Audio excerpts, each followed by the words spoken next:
Hello and welcome to our YouTube channel Iqbal Sir's Academy. I hope you guys are well and fine. Computer के दो lectures हमने पढ़े, basics of computer and applications of computer. इन्हीं दो lectures के ऊपर हम MCQ series करने वाले हैं। आपसे गुजारिश है कि आप हमारा YouTube चैनल सब्सक्राइब कर दें, क्योंकि हमारे YouTube चैनल पे सब्सक्राइबर्स बहुत कम है गाइस। अगर आप सब्सक्राइब करोगे तो हमें मोटिवेशन मिलेगी और हम आपको अच्छे से अच्छे गाइड कर सकें। Let's start. क्वेश्चन नंबर 1 देख लेते हैं। Physical part of a computer are known as. जो फिजिकल पार्ट होता है गाइस कंप्यूटर के, जो फिजिकल पार्ट्स होते हैं उनको क्या कहते हैं गाइस? सॉफ्टवेयर कहते हैं, हार्डवेयर कहते हैं, ऑपरेटिंग सिस्टम कहते हैं, सिस्टम यूनिट कहते हैं। उनको हम कहते हैं हार्डवेयर, क्योंकि हार्डवेयर जो है कंपोनेंट्स पार्ट्स, उनको हम टच भी कर सकते हैं और उनको हम देख भी सकते हैं। They are the physical parts of a computer. Hardware यानी कि keyboard, mouse, printer etcetera. Option B is the correct one. उसके बाद है guys question number 2। Dash is a place where processing takes place. Processing कहाँ पे होती है guys? Box में होती है, CPU में होती है, मॉनिटर में होती है, सिस्टम यूनिट में होती है। इनपुट जब डाटा हम करते हैं, उसके बाद वो डाटा कहाँ जाता है गाइस? CPU में। इस CPU को सिस्टम यूनिट भी कहते हैं गाइस, सिस्टम यूनिट भी कहते हैं। क्या कहते हैं गाइस? सिस्टम इनपुट जब हमने यहाँ पे, और एक बार देख लेते हैं, इनपुट जो हमने यहाँ पे डाटा हमने इनपुट किया, उसके बाद यहाँ पे प्रोसेसिंग होती है यानी कि CPU में। इसको हम सिस्टम यूनिट भी कहते हैं, सिस्टम यूनिट। और हमें उसके बाद क्या मिलता है? आउटपुट। प्रोसेसिंग कहाँ पे होती है गाइस? सिस्टम यूनिट में। यही हमें पूछ रहा है कि dash is a place where processing takes place. Option D is the correct one. Question number 3 है guys. There are dash types of memory. Memories, 2 types of memories होती है guys. Option A is the correct one. मैं आपको बताऊंगा। एक होती है primary memory, primary memory, और एक होती है secondary memory. There are 2 types of memories. Primary memory जिसको हम इसको हम मेन मेमोरी भी कहते हैं, और क्या होती है? सेकेंडरी मेमोरी, यानी कि हमारा जो हार्ड डिस्क होता है, DVD CD वगैरह, वो हमारी सेकेंडरी मेमोरी होती है। Option A is the correct one. उसके बाद है guys question number 4। Processor acts like a an. Processor को और क्या कहते हैं? हार्ट कहते हैं, आर्म कहते हैं, ब्रेन कहते हैं, किडनी कहते हैं। क्या कहते हैं गाइस? CPU को और क्या कहते हैं? हम पहले लेक्चर में हमने पढ़ा था। CPU को और कहते हैं brain of computer. Brain of, ये एक्ट करता है ब्रेन ऑफ कंप्यूटर। CPU को प्रोसेसर भी कहते हैं, processor. Correct option is option C, यानी कि brain. Question number 5। Arithmetic operations are perform by. Arithmetic operations perform कैसे होता है, कहाँ पे होता है? LU में, AU में, ALU में, CU में। तो अर्थमेटिक ऑपरेशंस कहाँ पे परफॉर्म होती है गाइस? AU में। कहाँ पे? परफॉर्म बाय, कौन इनको परफॉर्म करता है? अर्थमेटिक यूनिट इनको परफॉर्म करता है। और जो ALU है गाइस, ALU, ये किनको परफॉर्म करता है गाइस? ये दोनों को करता है arithmetic operations, arithmetic operations and logical operations. Logical operations ये दोनों को परफॉर्म करता है। कौन? ALU। इसीलिए इसको कहते हैं अर्थमेटिक लॉजिक यूनिट। AU को क्या कहते हैं? Arithmetic unit. LU को क्या कहते हैं? Logical unit. The correct option is option B, AU, arithmetic unit. Question number 6। A processor is also known as. Processor को और क्या कहते हैं गाइस? CPU, सेंट्रल, इसकी फुल फॉर्म क्या है? सेंट्रल प्रोसेसिंग यूनिट, इसको CPU भी कहते हैं। और option A is the correct one. Question number 7, which of the following, ये गाइस बेसिक क्वेश्चन है क्योंकि अभी हमने बेसिक ही पढ़ा है। विच of the following part of the CPU control the sequence of the instructions, इनमें से कौन सा वो CPU का पार्ट है जो कंट्रोल करता है क्या, सीक्वेंस ऑफ इंस्ट्रक्शंस। AU यानी कि अर्थमेटिक यूनिट, CU यानी कि कंट्रोल यूनिट, LU यानी कि लॉजिकल यूनिट, ALU यानी कि अर्थमेटिक लॉजिकल यूनिट। CU क्या करता है, option B is the correct one. CU जो है कंट्रोल यूनिट, यही CPU का जो ये CPU का पार्ट है यही कंट्रोल करता है क्या, सीक्वेंस ऑफ इंस्ट्रक्शंस। जो भी इंस्ट्रक्शंस हम कंप्यूटर को देते हैं उसको कंट्रोल कौन करता है गाइस, CU यानी कि control unit. Option B is the correct one. उसके बाद है guys question number 8, RAM stands for, जो रैम है गाइस RAM, इसकी फुल फॉर्म क्या है, इसकी फुल फॉर्म है रैंडम एक्सेस मेमोरी। और रोम जो है इसकी फुल फॉर्म क्या है, इसकी फुल फॉर्म है guys read only memory, read only memory, read only memory रोम। इसमें आपको ऑब्जेक्टिव भी आ सकता है एग्जाम में, आपको अच्छे से याद रखना होगा। The correct one is random access memory RAM.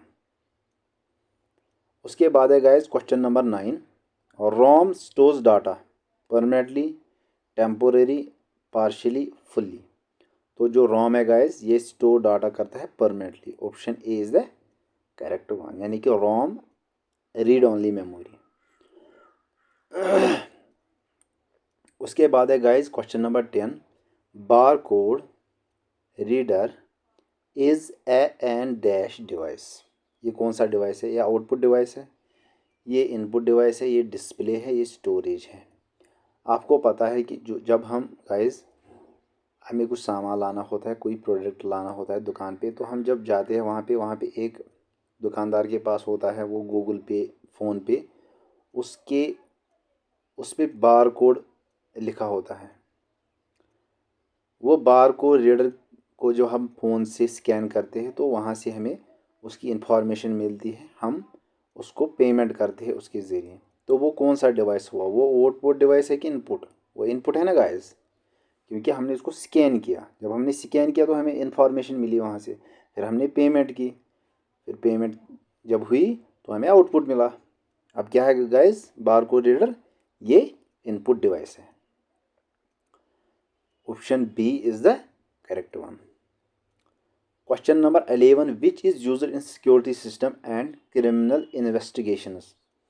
Security systems जो है हमारी और क्रिमिनल इन्वेस्टिगेशंस में, इनमें कौन सा हम यूज़ करते हैं, इन चारों में हम फिंगरप्रिंट रीडर करते हैं, रॉबोट्स करते हैं, स्कोर कार्ड करते हैं, बार कोड रीडर। ये तीनों तो आएंगे ही नहीं। Fingerprint reader is used in security systems and criminal investigation. Option A is the correct option for question number 11। Question number 12, dash is the set of instructions given to the computer to perform a specific task. कौन computer को instructions देता है कि वो perform करे specific task. Monitor, hardware तो देता नहीं है, हार्डवेयर से हम इनपुट डाटा करते हैं, डाटा इनपुट करते हैं। मॉनिटर क्या करता है, उस पर हम वो स्क्रीन जब आता है। सॉफ्टवेयर से ही करते हैं गाइस, क्योंकि यही है जो हमें, जो कंप्यूटर को इंस्ट्रक्शन देता है कि आप ये परफॉर्म करो ये task. Option C is the correct option, option C is the correct option. Question number 13 है guys, dash is the most famous type of operating system for personal computers में कौन सा ऑपरेटिंग सिस्टम जो famous है वो आपको पता है, वो है Microsoft Windows. Option C is the correct one. Question number 14 है guys, dash creates a link between a user and computer. मैं यूज़ करता हूँ कंप्यूटर को, तो मेरे और कंप्यूटर के दरमियान कौन सा लिंक होता है, आपको पता है ऑपरेटिंग सिस्टम हमें लिंक करवाता है एक यूज़र और कंप्यूटर को। Option C is the correct one. Question number 15 है guys, keep the index finger on the dash button. जो इंडेक्स फिंगर होता है गाइस वो माउस के किस तरफ होता है, वो माउस के लेफ्ट साइड में होता है। Option A is the correct one. Question number 16 है guys, general purpose computer are used for. जो जर्नल पर्पस इसका क्या यूज़ है, कंप्यूटर्स का जर्नल पर्पस क्या यूज़ है। तो ऑप्शंस देख लेते हैं। Creating a small database, performance calculation, C accounting, D all of the above. आपको पता ही है कि लेक्चर नंबर 2 जब हमने एप्लीकेशन ऑफ कंप्यूटर्स पढ़ा था, हमने ये भी पढ़ा था कि एप्लीकेशंस क्या है उसकी, ये कहाँ कहाँ यूज़ होता है। ये अकाउंटिंग में भी हम यूज़ करते हैं कंप्यूटर को, कैलकुलेशन में भी यूज़ करते हैं, हमें अगर कोई डाटाबेस क्रिएट करना होगा वहाँ पे भी यूज़ करते हैं। तो option D is the correct one. उसके बाद है guys question number 17, which of the following is not associated with computers. इनमें से कौन एसोसिएट नहीं किसके साथ, कंप्यूटर्स के साथ। स्क्रीन भी एसोसिएशन है, माउस बिट पेंसिल जो है वो एसोसिएट नहीं करता है क्योंकि नॉट लिखा है, इज़ नॉट एसोसिएटेड, तो pencil is not associated with the computers. उसके बाद है guys question number 18, super computer developed by Indian scientist. जो सुपर कंप्यूटर है गाइस जो डेवलप किया गया इंडिया में, किस साइंटिस्ट ने किया था। तो आपको पता है वो पारम ने किया था। किसने, पारम, ये आपको याद रखना पड़ेगा गाइस। और उसके बाद है guys, which of the following are the, question number 19, which of the following are computers that can be carried around easily. कौन सा कंप्यूटर है इसमें जो हम इजीली कैरी कर सकते हैं, जिधर भी हम जा सकते हैं उसको अपने साथ ले जा सकते हैं, इजीली हम कैरी उसको कर सकते हैं। ऑप्शन है guys laptops, option B PCs, option C super computers, option D mini computers. Option A is the correct one, laptops, क्योंकि लैपटॉप्स को हम इजीली अपने साथ कैरी कर सकते हैं। उसके बाद है guys question number 20, the basic goal of computer process is to convert data into. जब हम डाटा इनपुट करते हैं गाइस, उसके बाद क्या होता है, उसके बाद प्रोसेसिंग होती है, और प्रोसेसिंग के बाद क्या होता है गाइस, प्रोसेसिंग, उसके बाद हमें आउटपुट मिलता है, यानी कि इंफॉर्मेशन। जो डाटा हमें मिलता है उसको क्या कहते हैं guys, information. Option D is the correct one. उसके बाद है guys, first super computer developed in India is. कौन सा फर्स्ट कंप्यूटर है जो इंडिया में डेवलप हुआ, पारम। और कौन सा साइंटिस्ट था जिसने पारम को जिसने फर्स्ट सुपर कंप्यूटर डेवलप किया, उसका नाम था पारम। उसी के नाम से कंप्यूटर को भी फर्स्ट सुपर कंप्यूटर को नाम रखा गया पारम। गाइज यहाँ पर हमारा जो ये सेशन है ये कंप्लीट होता है, ये एमसीक्यूज़ कंप्लीट होते हैं। अगर आपको किसी भी जगह डाउट लगा हो तो आप कमेंट सेक्शन में बोल सकते हैं। आपको ज़्यादा से ज़्यादा एमसीक्यूज़ को प्रैक्टिस करना पड़ेगा। जितना आप एमसीक्यूज़ को प्रैक्टिस करोगे उतना आपके लिए बेहतर है कि आप एग्ज़ाम में अच्छा पेपर करके आओगे, आप अच्छा स्कोर करके आओगे। कल हम कंप्यूटर का जो सीरीज़ है हमारी, जो 25 मार्क्स का वेटेज रखता है, कल हम उसका कंप्यूटर का जो लेक्चर्स हैं वो हम डेली बेसिस हम अपलोड करते रहेंगे। आप बस हमारा यूट्यूब चैनल सब्सक्राइब कर दें और हमारे जो वीडियोस है ये ज़्यादा से ज़्यादा शेयर करें। Thank you.